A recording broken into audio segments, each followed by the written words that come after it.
오늘 주신 하나님 말씀은 창세기 8장입니다.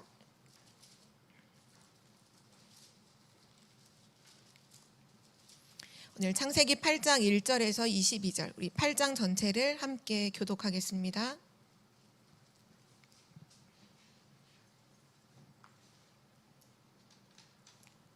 한 절씩 교독할게요. 하나님이 노아와 그와 함께 방주에 있는 모든 들짐승과 가축을 기억하사 하나님이 바람을 땅 위에 불게 하심에 물이 줄어들었고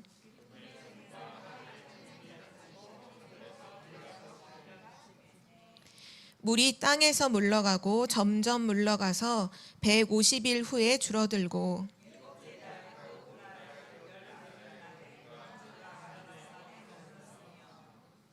물이 점점 줄어들어 열째 달 곧 그 달 초하룻 날에 산들의 봉우리가 보였더라.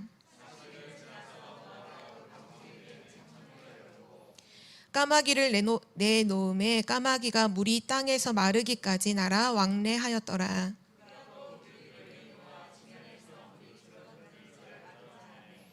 온 지면에 물이 있으므로 비둘기가 발붙일 곳을 찾지 못하고 방주로 돌아와 그에게로 오는지라. 그가 손을 내밀어 방주 안 자기에게로 받아들이고 저녁 때에 비둘기가 그에게로 돌아왔는데 그 잎에 감람나무 새 잎사귀가 있는지라. 이에 노아가 땅에 물이 줄어든 줄을 알았으며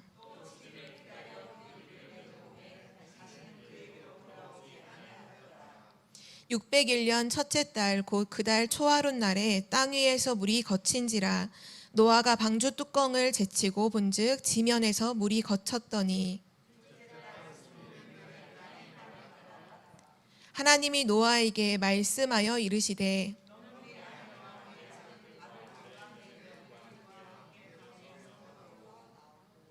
너와 함께한 모든 혈육 있는 생물 곧 새와 가축과 땅에 기는 모든 것을 다 이끌어내라. 이것들이 땅에서 생육하고 땅에서 번성하리라 하시매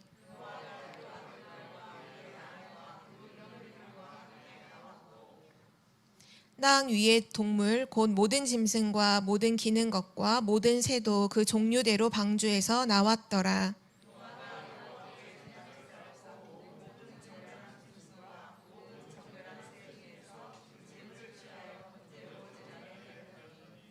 여호와께서 그 향기를 받으시고 그 중심에 이르시되 내가 다시는 사람으로 말미암아 땅을 저주하지 아니하리니 이는 사람의 마음이 계획하는 바가 어려서부터 악함이라.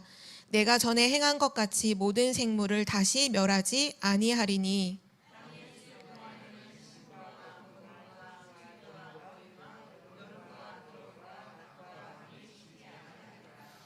아멘. 오늘 말씀의 제목은 홍수 사건의 역사적 사실과 그 이유입니다.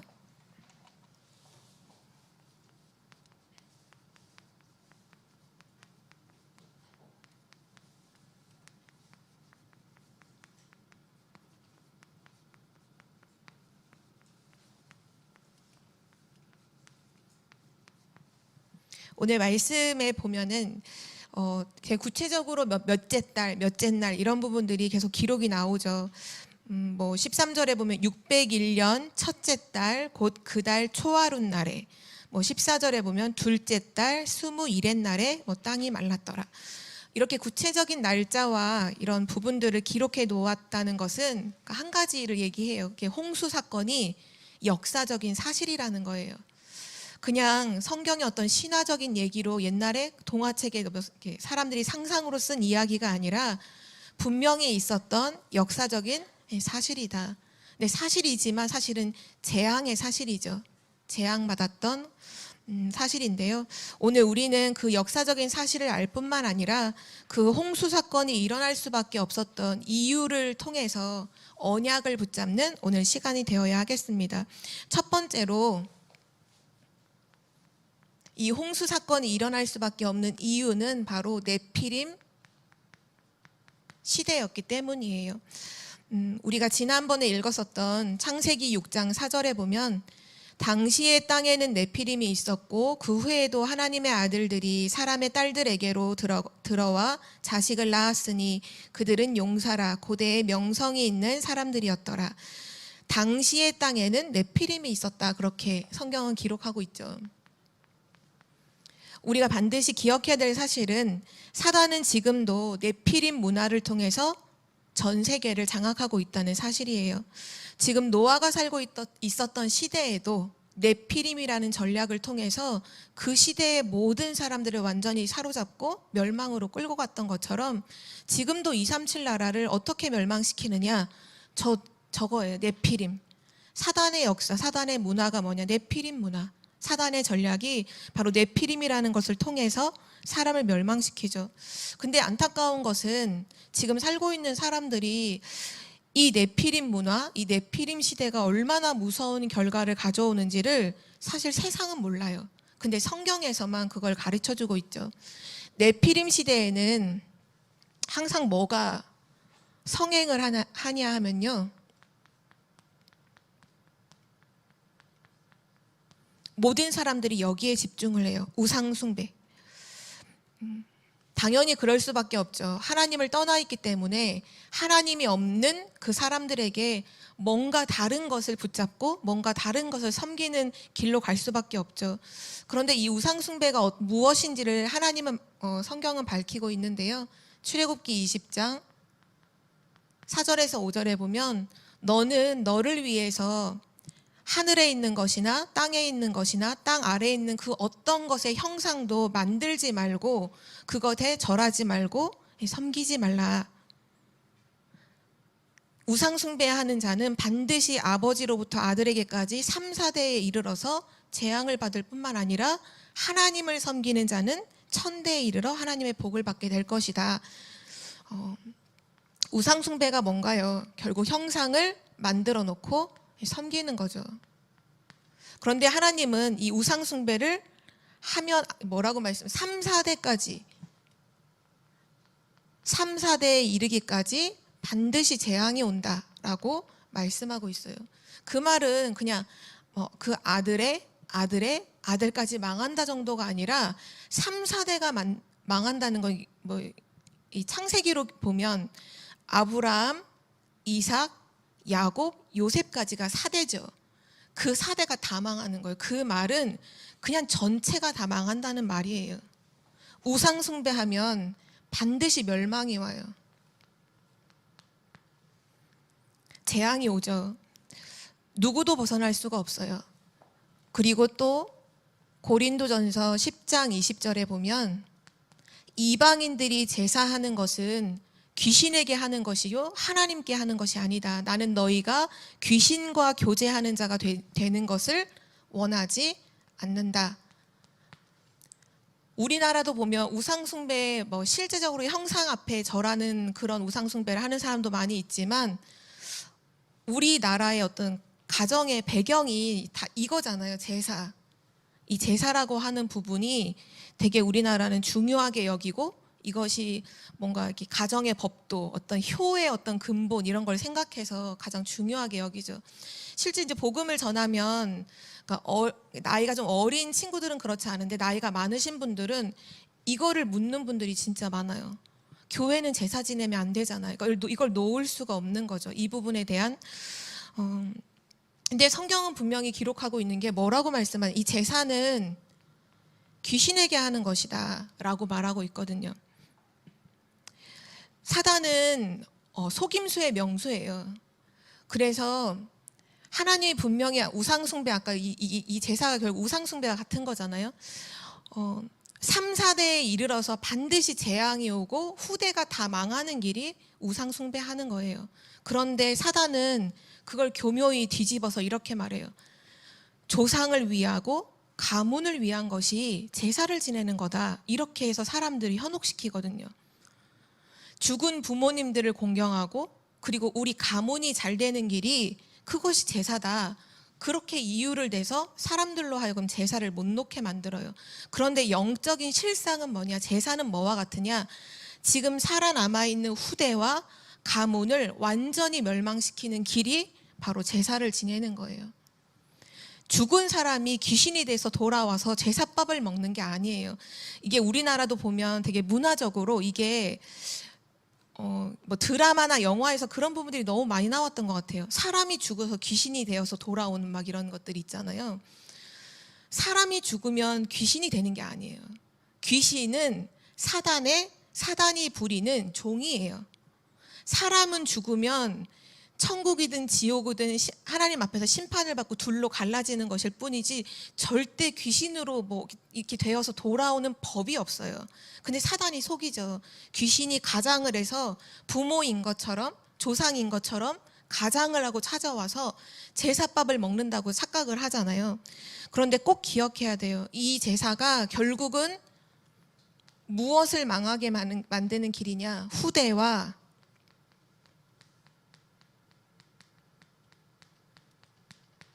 죽은 사람은 이미 소용없어요. 죽으면 이미 끝이잖아요. 지금 살아남아있는 후대를 망하게 하는 길이 뭐냐? 그것이 바로 제사입니다. 내가 살아있을 때 우상숭배하다가 재앙 만나서 죽었는데 이제 남아있는 후손들을 어떻게 하면 멸망시킬까?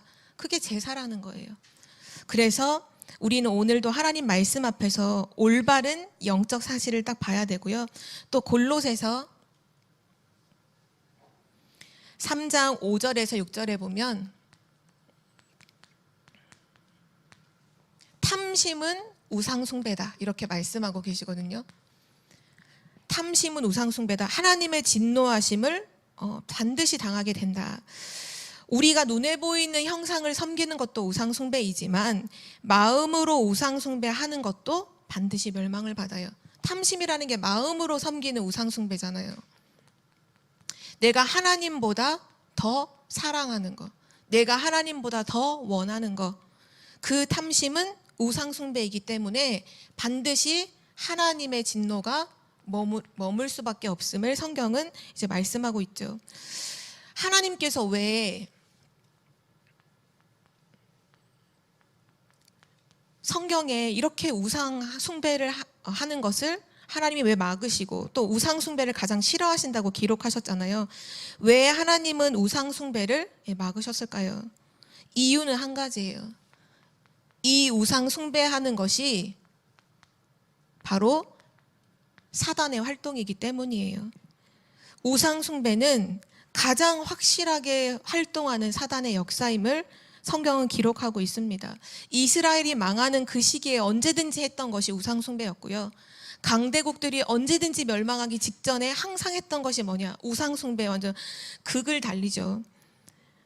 실제 개인과 가정과 나라와 그리고 모든 축복을 완전히 재앙으로 바꾸는 것이 바로 우상 숭배입니다. 그래서 뭐 노아도 마찬가지였지만 하나님께서 이 시대에 우리를 부르신 이유가 뭐냐 하면 이 우상을 막는 자로 우리를 부르신 거예요. 우리가 왜 복음을 전파해야 될까요? 복음 전파의 이유가 뭐냐? 지금도 우상 숭배가 사는 길이라고 생각하는 사람들에게 그게 사는 길이 아니요 죽는 길이라는 것을 반드시 말해주고 우상 숭배가 어떤 재앙으로 돌아오는지를 반드시 밝혀서 이거를 막는 자로 하나님께서 우리를 부르셨다는 사실을 우리는 꼭 기억해야 돼요. 그래서 성경의 바벨론 포로 시대에도 보면 이스라엘 백성들이 우상 숭배하다가 진짜 이스라엘 나라가 남과 북으로 갈라지고 북이스라엘이 먼저 아수르에게 완전 멸망을 하고 남유다가 바벨론에게 완전 포로가 되었을 때 이때 우상 숭배하지 않기로 뜻을 정했던 사람들이 있죠. 바로 다니엘과 세 친구예요. 우상 앞에 절한 음식을 먹지 않겠다. 그 말은 음식 얘기를 하는 게 아니라 반드시 재앙이 올 수밖에 없는 우상 숭배, 나는 그 자리에 서지 않겠다라고 뜻을 정해요. 근데 그 뜻을 정한다는 게 그때 당시에 다니엘과 세 친구에게는 생명을 거는 것과 같은 의미였어요. 자기의 생명을 걸고 우상 숭배를 막아요. 하나님은 다니엘과 세 친구를 그 시대에 가장 축복하셔서 그 시대의 재앙을 막는 자들로 축복하시죠. 나중에는 바벨론 왕들이 다 고백하잖아요. 네가 섬기는 하나님이 살아있는 하나님이시고 네가 섬기는 하나님이 최고의 하나님이다. 그 누구도 다니엘과 세 친구가 섬기는 하나님을 조롱하거나 뭐 멸시하거나 하는 자들은 다 죽임을 면치 못할 것이라고 불신자 왕이 고백할 만큼 다니엘과 세 친구가 그렇게 인정받았던 이유가 뭐냐? 하나님이 가장 기뻐하시는 걸 했거든요. 우상 숭배 막는 그 일이요. 바로 이 시대가 어떤 시대냐? 노아의 시대가 하나님이 가장 싫어하는 우상 숭배를 가지고 전 사람들이 여기에 완전히 빠져 있었던 네피림 시대였죠. 그래서 멸망이 올 수밖에 없었어요.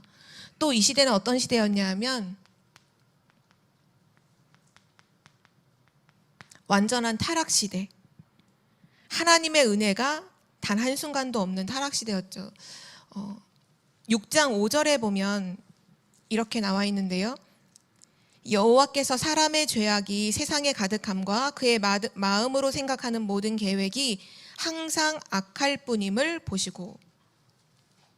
창세기 6장 5절에 보면 사람들이 생각하는 죄악, 그 시대의 모든 사람들의 죄악이 관영하고 죄악이 가득하고 또 실제 그 사람들의 마음과 생각이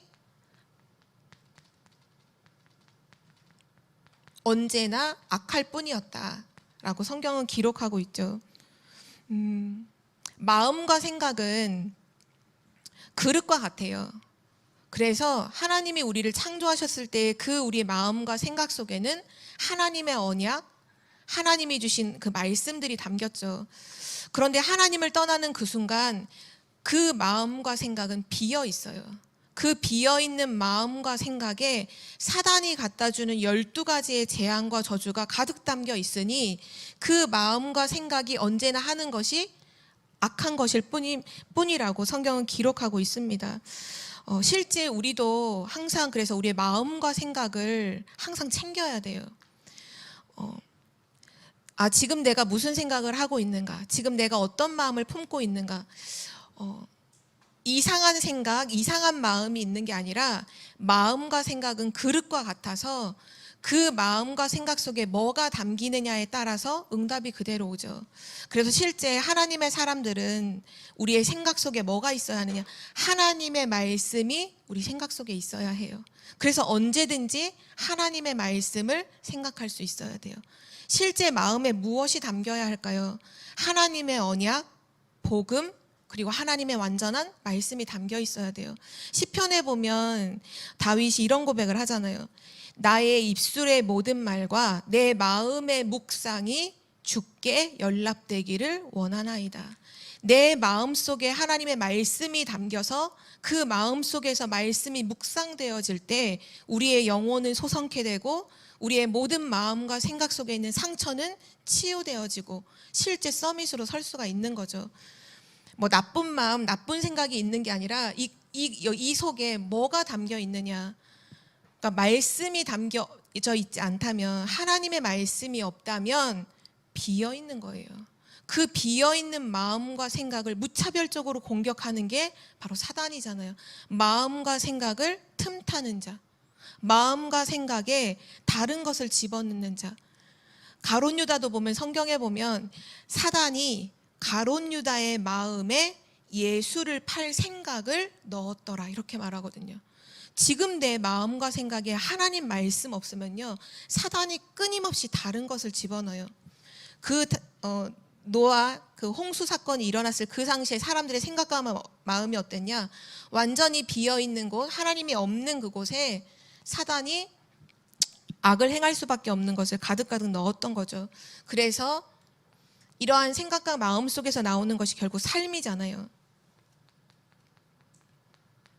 성경은 패괴한 행위를 사람들이 다 했다고 기록하고 있고요. 그리고 노아가 방주를 다 지었을 때 마지막 7일을 앞두고, 이제 홍수 재앙이 이르기 7일을 앞두고 하나님이 다시 한번 사람들에게 이 방주 안에 들어오라고, 방주 안에 들어오면 산다고 전하라고 했을 때 사람들은 끝까지 회개하지 않아요. 끝까지 하나님 앞에 서지 않죠. 이걸 통해서 우리가 볼 때 진짜 타락이라는 게 뭐냐를 보면, 막 우리가 술 마시고 세상에서 막 놀고 하는 게 우리는 보통 타락이라고 얘기하잖아요. 내가 해야 할 행동, 어떤 기준이 있는데, 어떤 틀이 있는데 그 틀을 벗어난 것을 보통 이 세상의 기준으로 보면 타락이라고 하잖아요. 그런데 하나님의 기준에서 보면 타락이라는 건 뭐냐? 하나님이 없는 마음과 생각, 그리고 하나님이 없는 삶, 바로 그것이 타락이에요. 내가 아무리 공부를 잘하고 삶을 윤리도덕적으로 온전하게 살아도 하나님이 없는 마음과 생각은 타락이에요. 하나님이 없는 삶은요, 타락이에요. 구원받은 하나님 자녀임에도 실제 내 삶에 하나님의 말씀이 없다. 그럼 나는 지금 틀린 길을 가고 있는 거예요. 그 틀린 길은 뭐냐? 내 맘대로, 내가 하고 싶은 대로, 내가 원하는 대로, 그러다가 어느 날 멸망의 시간표가 오죠. 불신자는 말할 것도 없고요. 구원받은 하나님의 자녀도 정확한 복음을 알지 못하고 정확한 복음 누리지 못하면 내 맘대로 하고 살다가 어느 날 영적인 엄청난 타격이 있다고 와요. 그때는 아무런 내가 손을 쓸 수가 없어요. 그런 날이 오기 전에 진짜 하나님 앞에서는 우리가 되어야 하고요. 그리고 우리는 꼭 여기서 중요한 부분인데요. 불신자들이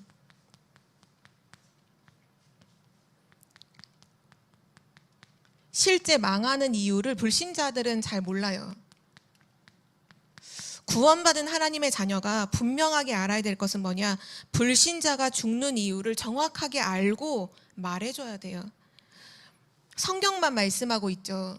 불신자는 왜 망하는가? 창세기 3장 1절에서 6절, 하나님을 떠났기 때문이다. 그리고 요한복음 8장 44절에 하나님을 떠나서 완전히 사단에게 잡혀있기 때문에 지금 모든 사람들이 멸망할 수밖에 없다라고 말씀하고 있죠.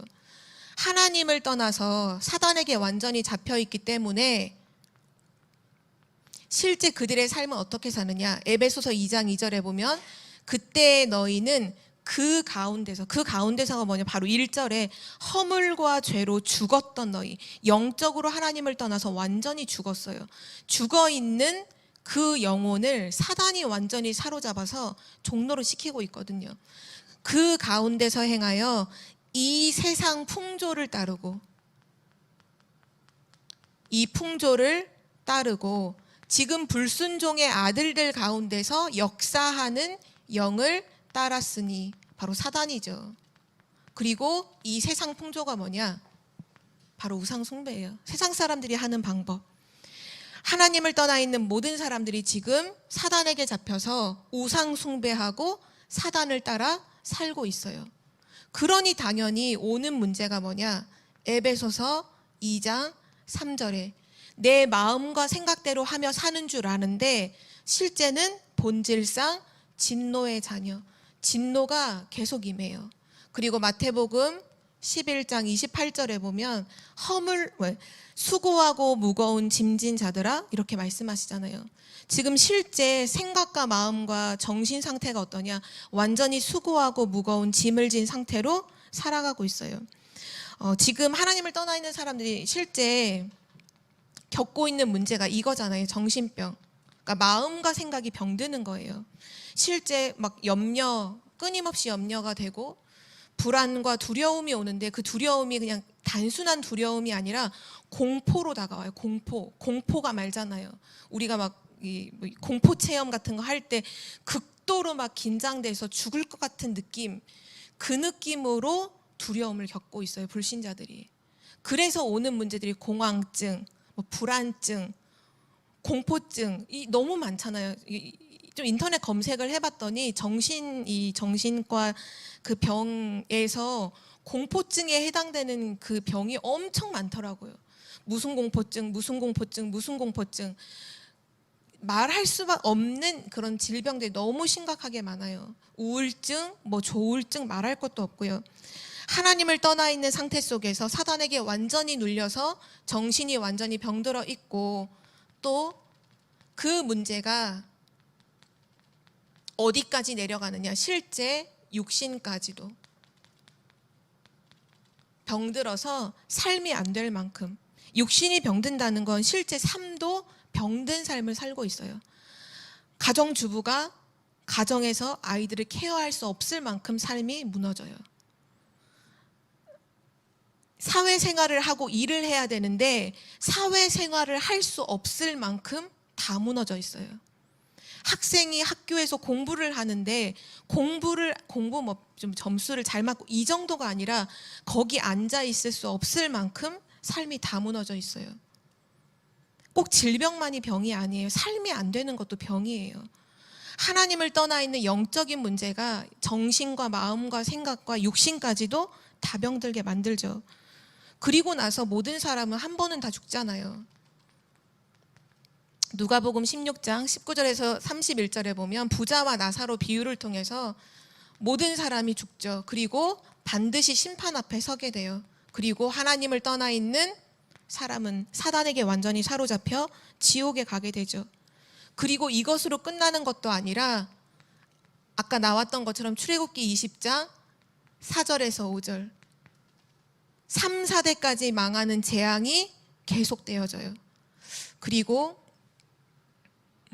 고린도전서 10장 20절에 나온 것처럼 제사를 통해서 그 후손까지도 다 망하게 돼요.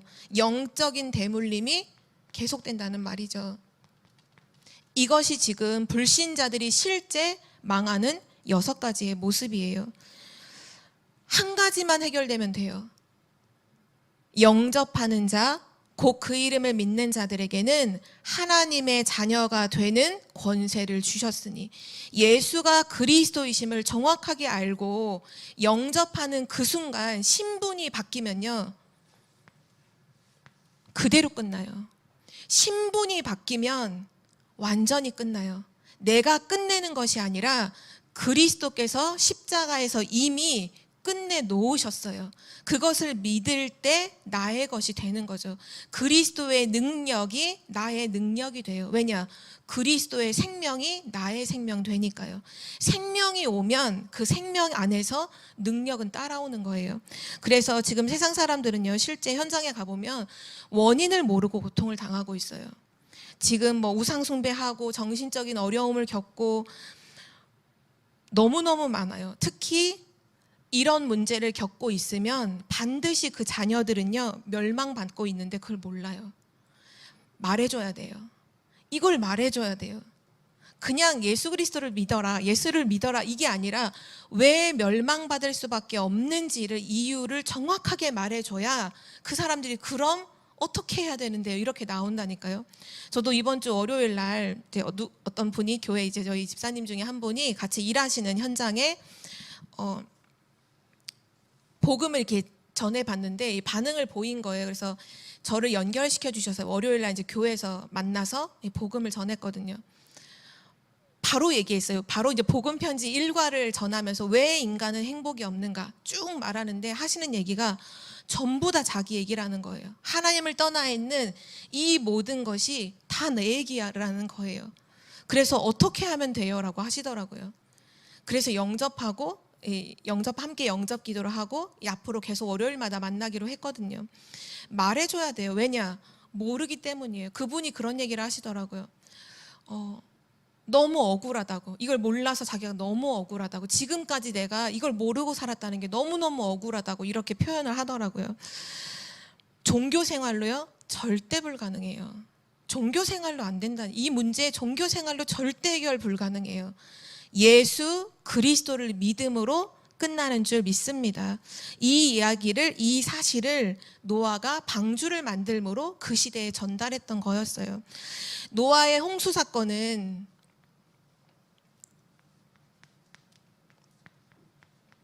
뭐를 보여주는 거냐? 바로 지옥의 모형을 말하는 거예요. 지옥은 어떤 곳이냐? 하나님의 자녀가 아닌, 원래는 사람들이 가는 곳이 아닌 원래는 마귀를 가두는 곳이죠. 그래서 마태복음 25장 41절에 보면 마귀와 그 사자들을 위하여 예비된 영원한 불이 있으니, 지옥은 뭐냐? 사단과 마귀가 가기 위해서 예비된 영원한 불이에요. 또 계시록 14장 9절에서 10절에 보면 불과 유황으로 고난을 받으리라. 영원한 그 불과 유황으로 고난을 받는 현장이다, 곳이다 라고 얘기하죠. 그럼 중요한 거는 누가 지옥에 가는가이잖아요. 누가 지옥에 가는 사람이냐? 죄가 없는 죄가 있는 죄인이 가는 것이 아니라 죄인인데 죄를 해결하지 못한 자가 가는 곳이에요. 죄 해결을 받지 못한 자가 지옥에 갑니다. 그리고 누가 가느냐? 마귀 백성. 마귀를 따르는 자들. 아까도 에베소서 2장의 2절을 보면 지금 공중의 권세 잡은 자를 따른다고 했잖아요. 따라간다고 했잖아요. 그 사단 마귀를 따라서 어디까지 가는 거냐? 지옥까지 같이 따라가는 거예요. 마귀 백성이 지옥에 가는 거죠. 그리고 또 누가 가느냐? 하나님의 은혜를 거부한 사람. 분명히 살아있을 때 하나님께서 은혜의 복음을 듣게 하셨는데 그 은혜를 나 하나님 필요 없어. 나 하나님의 은혜 필요하지 않아. 나 하나님의 그 복음 나 필요하지 않아. 나 잘 먹고 잘 살고 나 내 힘으로도 살 수 있어. 라고 하는 사람은 결국 마지막 그 재앙과 심판을 이기지 못하고 지옥에 가죠. 지옥의 특징은 어떤 곳이냐? 좋은 곳이면 누구나 가려고 하겠죠. 그러나 지옥은 불신자들도 싫어하더라고요. 지옥 가는 거는. 왜냐? 지옥은 하나님의 특별 은총이 없는 곳이에요.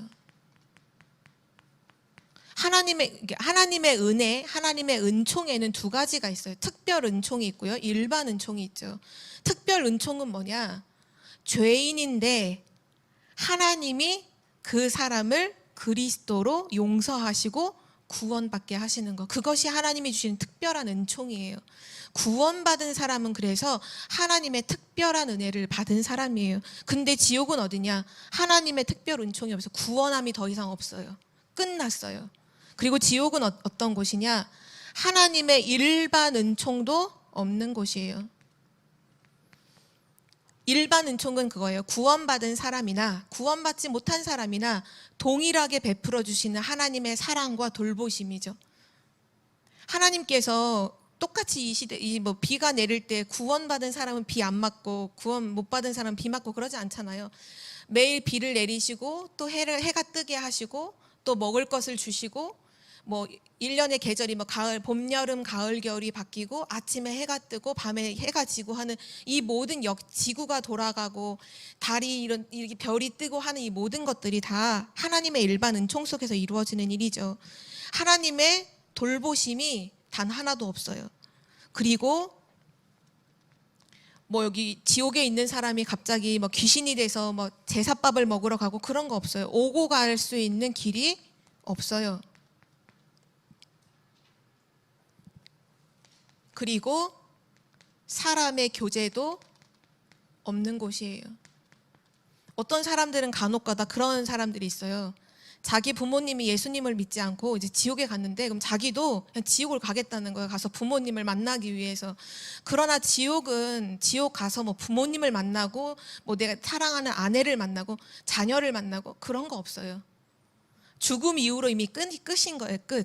끝나고 지옥에 가면 영원한 재앙 속에 하나님의 은혜가 전혀 없는 재앙 속에서 끊임없이 고통을 받는 곳이죠.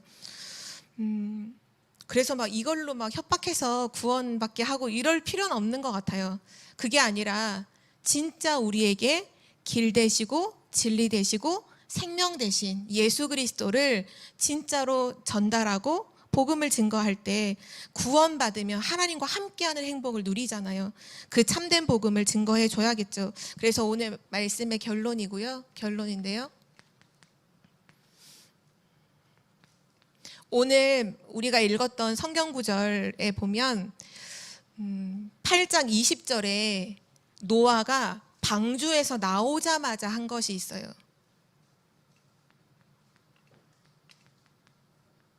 뭐를 했냐? 단을 쌓고 하나님 앞에 번제를 드려요. 방주에서 나오자마자 하나님 앞에 단을 쌓고 번제를 드려요. 피 제사를 드려요. 노아는 분명히 알고 있었어요. 그리스도의 분명한 언약. 모든 사람은 그리스도의 복음이 아니면 절대로 안 된다는 것이 완전히 각인되는 사건이었어요. 복음이 없었던 사람들에게는 홍수 사건이 완전 재앙이고 죽음의 시간표였지만 방주 안에 있었던 노아에게는 완전하게 각인되는 시간이었어요. 복음이 아니면 안 돼. 하나님의 은혜가 없이는 안 돼. 그리스도의 언약이 없이는 절대로 안 되는 거야. 그래서 나오자마자 뭐 했냐? 정한 짐승을 잡아서 하나님 앞에 번제를 드려요. 그리고 하나님은 노아를 축복해 주시죠. 우리는 항상 그리스도의 복음을 먼저 붙잡는 자가, 먼저 누리는 자가 되어야 해요. 오늘 마지막으로 성경 구절 한 구절을 같이 찾아볼 텐데요. 로마서 10장 9절에서 15절. 우리 이 성경 구절을 함께 찾겠습니다. 이 시대에 노아와 같은 우리에게 주시는 우리의 하나님이 우리에게 주신 사명이죠. 로마서 10장 9절에서 15절 이렇게 찾겠습니다.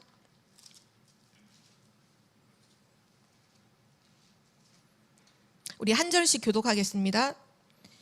내가 만일 내 입으로 예수를 주로 시인하며 또 하나님께서 그를 죽은 자 가운데서 살리신 것을 내 마음에 믿으면 구원을 받으리라.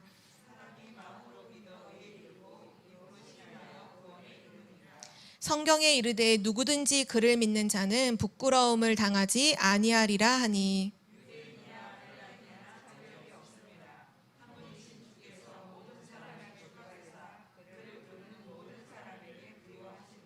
누구든지 주의 이름을 부르는 자는 구원을 받으리라.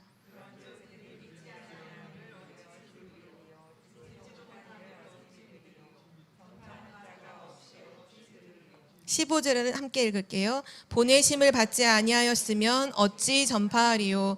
기록된 바 아름답도다 좋은 소식을 전하는 자들의 발이여함과 같으니라. 아멘. 누구든지 예수 그리스도를 믿고 시인하면 구원을 받죠. 주의 이름을 부르는 자는 구원을 받으리라. 이것이 하나님이 우리에게 주신 은혜예요. 특별한 은혜죠. 근데 오늘 14절 15절에 이렇게 말해요. 그들이 믿지 않는 자를 어떻게 부를 수 있느냐? 듣지도 못했는데 어떻게 믿을 수 있느냐? 전파하는 자가 없는데 어떻게 들을 수 있느냐? 그럼 보내심을 받지 않았는데 어떻게 또 전파하니? 이걸 반대로 하면 하나님이 우리를 보내셔서 그 사람들에게 복음을 듣게 하시고 들음으로 믿게 되고 믿음으로 그 하나님을 부르게 된다는 거예요. 그래서 오늘 15절 마지막에 보면 좋은 소식을 전하는 자들의 발, 아름답도다 좋은 소식을 전하는 자들의 발이요. 정말 우리의 발걸음이 한 해를 마무리하면서 또 2022년을 새롭게 시작하면서 진짜 우리의 발걸음이 어떤 발걸음이 되어야 하느냐? 말해줘야 돼요. 전해줘야 돼요. 왜냐? 하나님이 우리를 부르시고 보내셨잖아요. 영적 파수꾼, 영적 의사, 영적 대사. 2021년도에 우리를 준비시켜 주셨잖아요. 237 나라 살리는 복음 세팅이요. 왜요? 2022년에 세상과 현장과 237 나라와 5천 종족으로 그 복음을 전파하러 가도록 하나님께서 2021년도에 우리를 준비시켜 주셨어요. 우리를 축복해 주셨어요. 이제 이 복음을 가지고 모든 사람들에게 대해서 말해줘요. 불신자가 멸망하는 불신자 6가지 상태, 이유를 말해주고, 왜 그리스도 복음이 아니면 안 되는지를 말해주고, 왜 그리스도 믿을 때 엄청난 영적인 일이 일어나는 그리스도의 삼직을 말해주고. 그래서 우리가 올해 우리를 대사라고 말씀하실 때 서밋 삼중직의 대사라고 말씀하셨잖아요. 우린 서밋인데요. 뭘 말하는 서밋이냐? 그리스도의 삼중직의 그 비밀을, 참 왕으로 사단을 꺾으시고, 참 제사장으로 죄와 저주 문제를 해결하시고, 참 선지자로 하나님 만나는 길 대신 예수 그리스도를 전하는 그리스도의 대사로 하나님이 우리를 불러주시고 보내주셨어요. 올 한 해를 마무리하는 이제 저희가 내일 모레면 또 원단 말씀을 듣죠. 이 홍수 사건의 역사적 사실을 기억하고, 또 마지막 때 말세가 되면 반드시 재앙과 저주가 오잖아요. 그 이유를 알고 복음 전파해야 되는 이 우리의 사명이죠. 정말 우리의 사명을 복음 전파의 이유를 언약으로 붙잡는 우리 청주복음교회가 되기를 기도합니다. 하나님 아버지 감사합니다.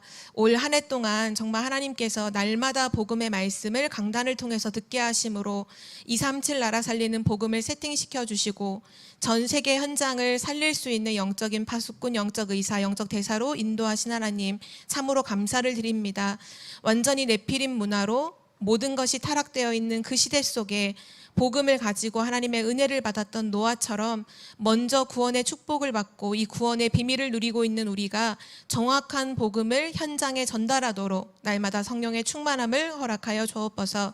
2022년 하나님의 정확한 언약의 말씀을 따라 언약의 여정을 걸어가 예수가 그리스도이심을 237 나라 5천 종족 모든 후대들에게 전달하는 모든 현장에 선포하는 그리스도의 대사로 인도하여 주옵소서. 감사드리며 예수 그리스도의 이름으로 기도드립니다. 아멘.